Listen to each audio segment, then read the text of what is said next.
Halo,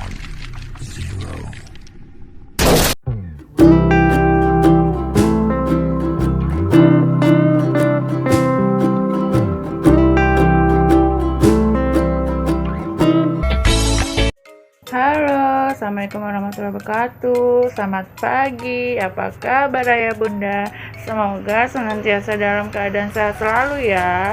Mengingat kondisi daerah kita saat ini masih pandemi virus COVID-19, maka kita masih melaksanakan pembelajaran jarak jauh atau PJJ. Oleh karena itu, dimohon ayah bunda mendampingi dalam melaksanakan aktivitas pembelajaran ya. Dan jangan lupa selalu mengikuti protokol kesehatan, cuci tangan di air yang mengalir.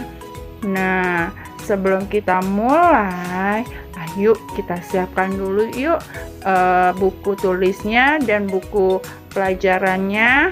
Dan sebelum dimulai, yuk kita sama-sama membaca Bismillahirrahmanirrahim.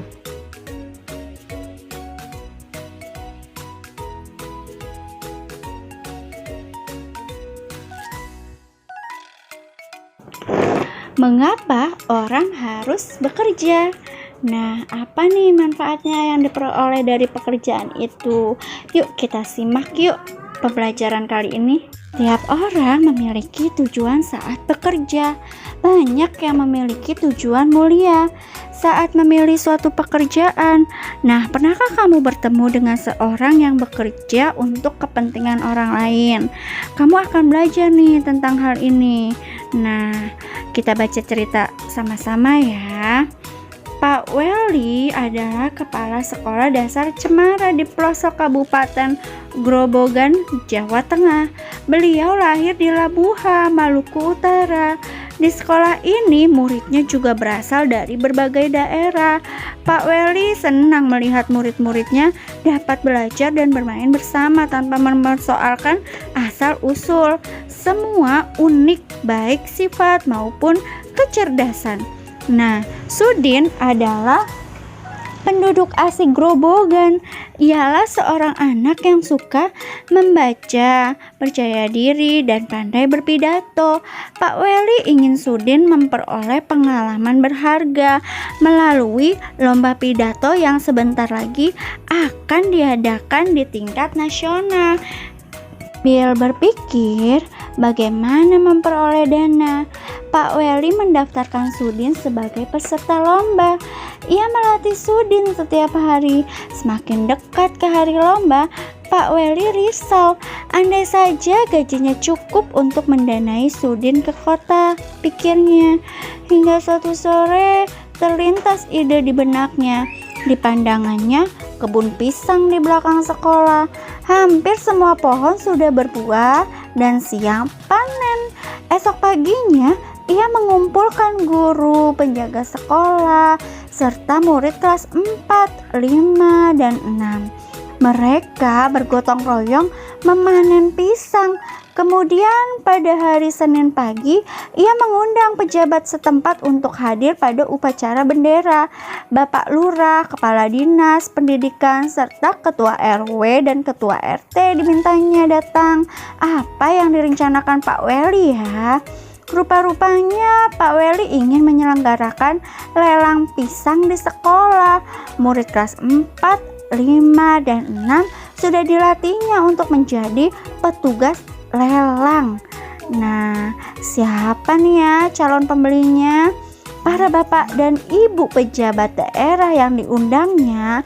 Sebelum lelang dimulai, ia sampaikan bahwa dana hasil lelang akan digunakan untuk mengirim Sudin mengikuti lomba pidato nih anak-anak di kota.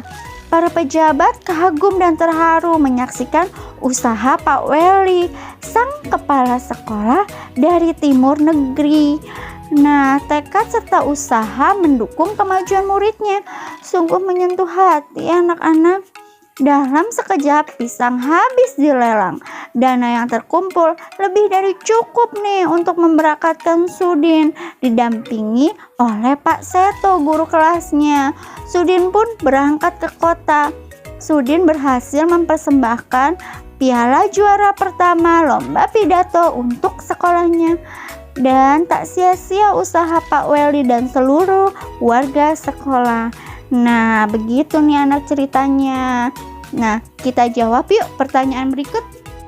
Nah, soal yang pertama, sebutkan tokoh-tokoh yang ada dalam cerita di atas. Yaitu ada Pak Welly, Sudin, Bapak Lurah, dan Pak Seto, siswa-siswi, Kepala Dinas Pendidikan, serta Ketua RT dan RW nih anak-anak.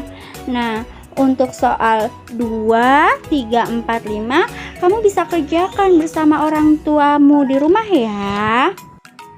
Nah, pekerjaan ayahku adalah seorang nelayan. Aku sangat bangga dengan ayahku. Apakah kamu tahu alasannya? Nah, ayo kita berdiskusi. Ayah bekerja sebagai seorang nelayan tradisional. Ayah tinggal di kampung nelayan. Ayah pergi melaut pada malam hari.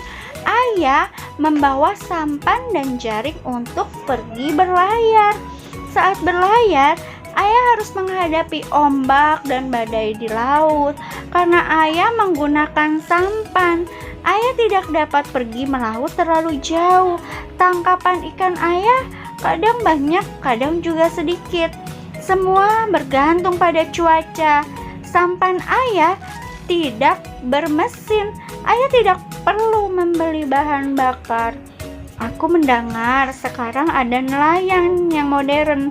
Kapalnya lebih besar dan menggunakan bantuan mesin, sehingga tidak mudah terguncang ombak. Kapal ini menggunakan mesin sehingga memerlukan bahan bakar. Banyak pemilik kapal tidak memedulikan penggunaan bahan bakar. Ada yang boros sehingga mencemari lingkungan perairan. Mereka bisa berlayar ke laut lepas sehingga tangkapan ikannya banyak. Alat penangkap ikan mereka pun berupa jaringan dan juga radar yang bisa mendeteksikan kumpulan ikan. Bahkan ada yang menggunakan bom. Waduh, seram ya anak-anak ya. Bisa sampai sebegitunya. Nah, setelah kita berdiskusi, yuk kita jawab pertanyaan berikut. Yang pertama, apa yang digunakan oleh nelayan tradisional untuk menangkap ikan ya anak-anak? Mereka menggunakan sampan dan jaring untuk pergi berlayar. Nah, untuk soal nomor 2, 3, 4, 5 bisa kerjakan bersama ayah bundamu ya. Nah, kita cukup sedih nih ya anak-anak melihat banyak yang menangkap ikan dengan pukat harimau dan bahan peledak nih anak-anak. Pukat harimau itu adalah jaring sangat besar yang dapat menjaring semua makhluk hidup laut. Nah, lihat di gambar ada bom ikan, pukat harimau. Bom ikan adalah bahan peledak untuk menangkap ikan juga nih. Cara ini dapat menyebabkan hancurnya terumbu karang dan habitat ikan. Nah, anak-anak bisa menjawab nih tentang setujukah kamu tentang pengambilan ikan dengan cara di atas. Lalu anak-anak bisa jelaskan ya, apa akibat buruk yang akan terjadi jika pengambilan ikan menggunakan cara yang di atas yang tadi Bu Rahma sebutkan ya. Tahukah kamu bagaimana ikan bisa kita makan? Nah, kita lihat nih gambar di samping. Hasil tangkap ikan dijual ke pedagang ikan di pelelangan ikan. Dari tempat pelelangan itulah ikan dikirim ke pasar-pasar untuk dijual ke penjual ikan atau langsung ke konsumen. Penjual ikan dan konsumen wajib menjaga kebersihan pangan dengan cara mencuci ikan hingga bersih. Anak-anak bisa lihat nih gambar di depan. Terus anak-anak diskusikan nih dengan kedua orang tuamu tentang satu, jenis kegiatan ekonomi, dua, jenis barang yang diperjualbelikan, tiga, jenis pekerjaan yang terlibat pada kegiatan tersebut, dan empat, hasil dari setiap pekerjaan. Kegiatan jual beli ada yang berupa barang dan ada pula yang berupa jasa. Apakah kamu dapat menyebutkan contoh yang kamu temui di sekitarmu? Kegiatan jual beli apa yang berkaitan dengan barang dan jasa? Nah, anak-anak, pekerjaan yang menghasilkan barang itu adalah pekerjaan yang menghasilkan sesuatu barang yang bisa digunakan oleh orang lain. Misalnya, pembuat makanan, petani, nelayan, peternakan, dan perajin. Nah, sedangkan pekerjaan yang menghasilkan jasa, pekerjaan yang bisa dinikmati oleh orang lain. Pekerjaan ini tidak menghasilkan barang. Misalnya, guru, petugas kebersihan, dokter, tukang cukur, cukur rambut, polisi, dan sopir. Nah, sampai di sini dulu penjelasan dari Bu Rahma ya.